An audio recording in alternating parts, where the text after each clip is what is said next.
اگر اللہ نے آپ میں کوئی اچھی بات رکھی ہے، کسی نیکی کی توفیق دی ہے، تو اس کا بھی استحضار کرنا چاہیے۔ استحضار کا مطلب اس کے بارے میں ہمیں سوچنا چاہیے، اس کی ہم قدر کریں،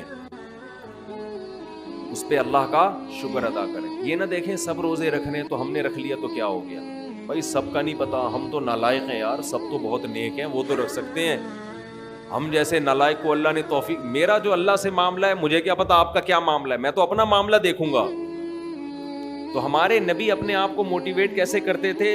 رہب الظما، پیاس چلی گئی، وابتلت العروق، رگیں تر ہو گئیں، وثبت الاجر انشاء اللہ، اور اللہ نے چاہا تو اجر ہمارے اعمال میں لکھ دیا گیا، اجر لکھ دیا گیا ہے۔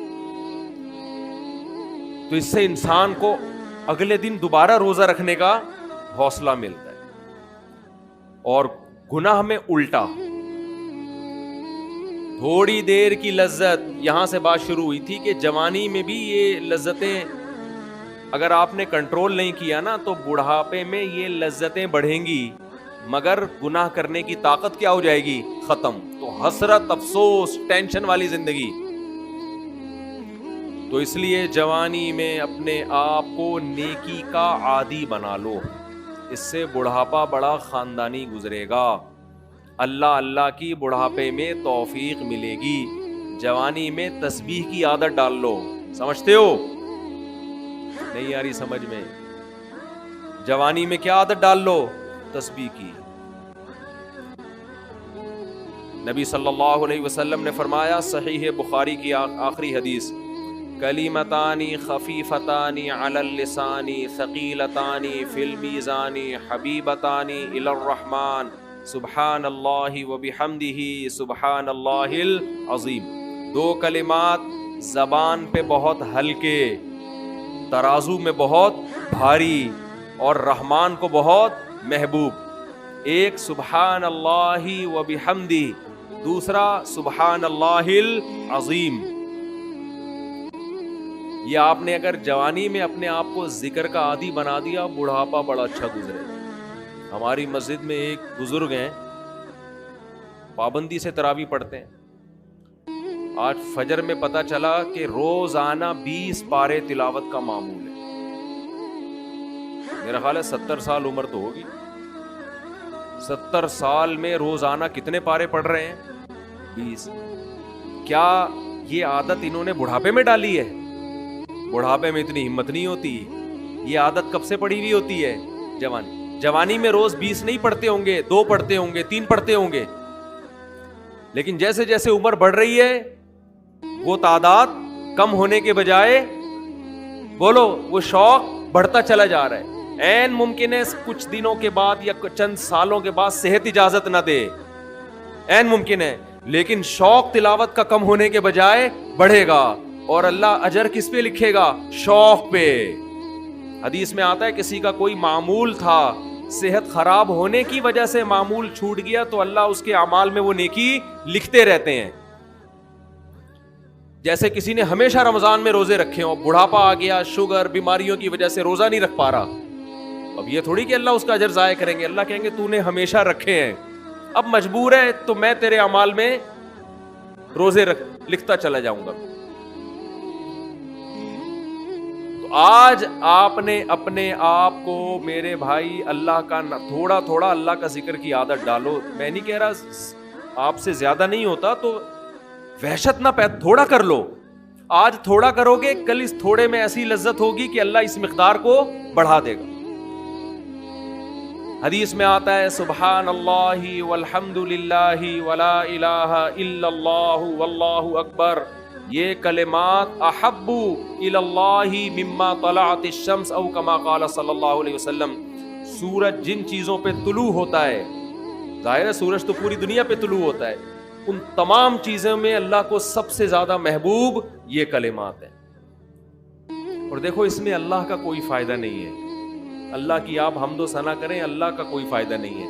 اللہ یہ چاہتے ہیں میرے بندے اپنی زبان سے میرا نام لیا کریں، اللہ کو اس بات کی خوشی ہوتی ہے۔ ہمارے حضرت ایک شعر پڑھا کرتے تھے، یہ جو اہل اللہ ہوتے ہیں نا، ان کو ذکر کی بڑی عادت پڑ جاتی ہے،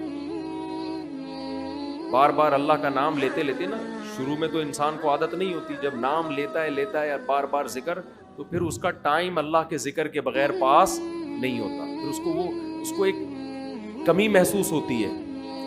کسی کو چائے کی عادت پڑ جائے، چرس کی عادت پڑ جائے، سگریٹ کی عادت پڑ جائے، نہیں ملے تو تڑپتا ہے نا. تو جس کو ذکر کی عادت پڑتی ہے نا، اس کو جب ذکر کا ٹائم نہ ملے تو اس کا دل پریشان ہوتا ہے، اس کو اللہ کے نام میں ایک چسکا آنے لگتا ہے. لیکن یہ پہلے دن نہیں ہوگا، عادت ڈالنی پڑے گی.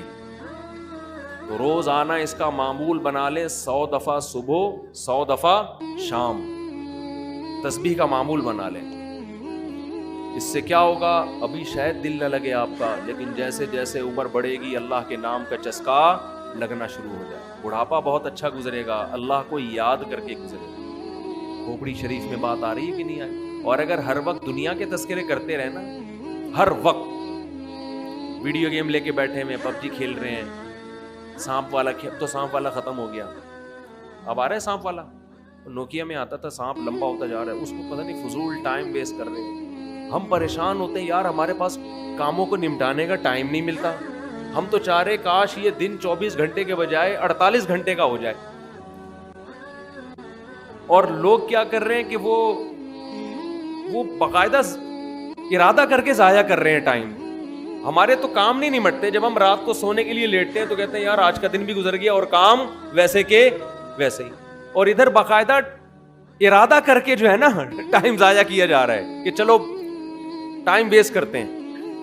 ایسی چیز میں ٹائم گزر جائے نا جو ذہنی تفریح کا ذریعہ بنے تو بھی ٹھیک ہے. گپ شپ لگا لو دوستوں کے ساتھ بیٹھ کر. یہ کیا ہے یار، دماغ کو خامخواہ کا تھکا رہے ہو بیٹھ کے. تو اگر پب جی کھیلنے کی عادت ڈال لی تو جاؤ گوروں کا بڑھاپا دیکھو. اولڈ ہاؤس میں بڑھاپے میں سنوکر کھیلتے ہیں، کیرم بورڈ کھیلتے ہیں، لڈو کا نہیں مجھے پتا، یہ چیزیں کھیل رہے ہوتے ہیں بڑھاپے میں. اور ہمارا بوڑھا بڑھاپے میں ایک دن میں 20 پارے ختم کر رہا ہے. سمجھتے ہو کہ نہیں؟ وہ نماز میں دل بہلا رہا ہے، وہ تہجد میں اس کا ٹائم گزر رہا ہے. کوئی ویڈیو نہ بنائے، لکھا ہوا ہے نا. تو یہ کیسی عجیب بات ہے. آپ جائیں وہاں. ایک صاحب نے مجھے کہا کہ میں نے یورپ میں بڈھی عورتوں کو دیکھا، بڈھی عورتیں 5-6 بڈھی عورتیں بیٹھی ہوئی اور جوا کھیل رہی ہیں، تاش کھیل رہی ہیں. کہہ رہے مجھے یاد آیا یار ایک ہماری بوڑھی ہیں، ہماری بوڑھی عورتیں مصلے پہ بیٹھی ہوتی ہیں، اللہ اللہ کر رہی ہوتی ہیں، آخری وقت اللہ کا نام لے کے گزار رہی ہوتی ہیں. اور ایک ہی بڑھیاں ہیں اور کیا کھیل رہی ہیں؟ تاش کے پتے. اچھا لگتے ہیں بڑھاپے میں یہ؟ ہمارے بوڑھے کو دیکھو، آدمی کا دل چاہتا ہے اس سے دعا کروائے کہ بابا جی میرے بھی سر پہ ہاتھ رکھو. جو تاش کھیل رہی ہو بیٹھ کے اس بڈھی سے دل چاہے گا؟ اسے تو آدمی نصیحت کرے گا کچھ اور کر لے. تھوڑے دنوں میں اتنا راشا آئے گا نا ہاتھوں میں، تھوڑے دنوں میں، کہ ایک پتے کے بجائے 2 گر رہے ہوں گے، 2 پتے ایک ساتھ گر رہے ہوں گے. تو اس لیے کارآمد بنا لو، کچھ تھوڑا بہت اللہ کا نام لے لیا کرو.